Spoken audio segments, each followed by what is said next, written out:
जादुई राजकुमारी की खोज। बहुत समय पहले एक समृद्ध राज्य सिंधुदेश में राजा महेंद्र प्रताप का शासन था। उनका राज्य खुशहाल था, लेकिन राजा और रानी के कोई संतान नहीं थी।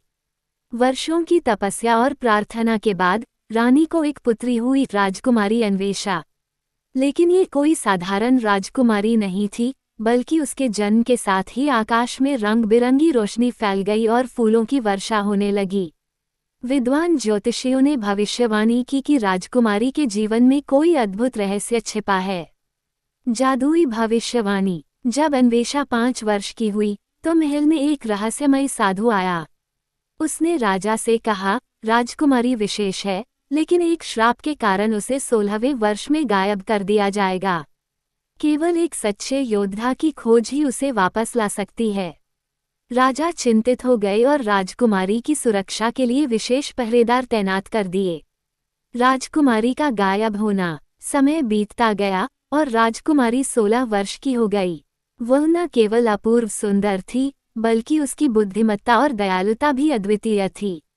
लेकिन जैसे ही उसके जन्मदिन की रात आई, महल में घना कोहरा छा गया।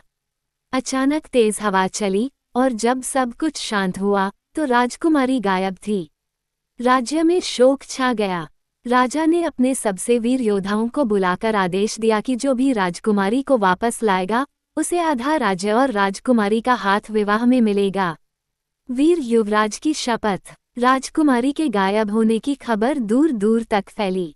कई राजकुमार और योद्धा उसे खोजने निकले, लेकिन कोई सफल नहीं हुआ। इसी दौरान युवराज आर्यन, जो पड़ोसी राज्य धरनीगढ़ के राजकुमार थे, ये चुनौती स्वीकार करने के लिए आए।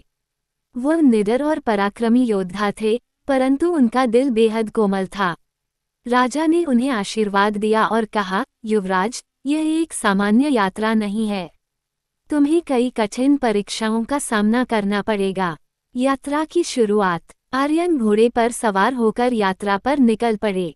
उन्होंने पुराने ग्रंथों और ऋषियों से जानकारी ली और पाया कि राजकुमारी जादुई लोक में कैद है, जो 7 पहाड़ों और 3 रहस्यमयी नदियों के पार स्थित है।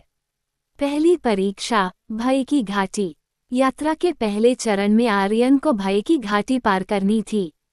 ये घाटी इतनी डरावनी थी कि कोई भी इसमें प्रवेश नहीं करता था।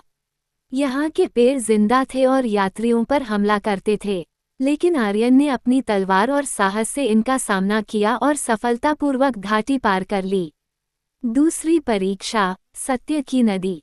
अगली चुनौती थी सत्य की नदी, जिसे पार करने के लिए हृदय में छल कपट नहीं होना चाहिए था। यह नदी किसी भी झूठे व्यक्ति को अपने अंदर खींच लेती थी। आर्यन ने सच्चे मन से नदी से प्रार्थना की और उसे पार कर लिया। तीसरी परीक्षा, रहस्यमयी महल। तीसरी और सबसे कठिन परीक्षा थी रहस्यमयी महल, जो एक मायावी दुनिया में स्थित था। इसमें प्रवेश करने के लिए 3 दरवाजे थे, सोने का, चांदी का और लोहे का। एक वृद्ध संत ने आर्यन को बताया, सही दरवाजा चुनो, वरना तुम भी इसी महल का हिस्सा बन जाओगे। आर्यन ने अपने विवेक का उपयोग किया और लोहे का दरवाजा खोला, क्योंकि वह सादगी और शक्ति का प्रतीक था। जैसे ही वह अंदर गए, एक विशाल दानव सामने खड़ा था। दानव से युद्ध। दानव ने गर्जना करते हुए कहा, राजकुमारी मेरी कैद में है। अगर उसे ले जाना चाहते हो तो मुझे हराना होगा। युद्ध शुरू हुआ। दानव बहुत शक्तिशाली था, लेकिन आर्यन ने अपने तेज दिमाग और चपलता से उसे हरा दिया। जैसे ही दानव पराजित हुआ, महल की दीवारें कांपने लगीं और जादू टूट गया। राजकुमारी की मुक्ति। एक चमकदार प्रकाश में राजकुमारी प्रकट हुई। उसने मुस्कुराते हुए कहा, युवराज, आपने न केवल मुझे बचाया, बल्कि मेरे राज्य और मेरे परिवार की रक्षा भी की। आर्यन ने राजकुमारी का हाथ पकड़कर उसे महल से बाहर निकाला। जैसे ही वे बाहर आए, पूरी जादुई दुनिया गायब हो गई और वे सीधे सिंधुदेश के महल में प्रकट हुए। विजय और विवाह। राजा और रानी खुशी से झूम उठे। पूरे राज्य में उत्सव मनाया गया। राजा ने वचन के अनुसार आर्यन को आधा राज्य सौंपा और उनका विवाह राजकुमारी अन्वेषा से हुआ। युवराज आर्यन और राजकुमारी अन्वेषा ने मिलकर एक आदर्श राज्य की स्थापना की, जहां सत्य, न्याय और प्रेम की जीत हुई।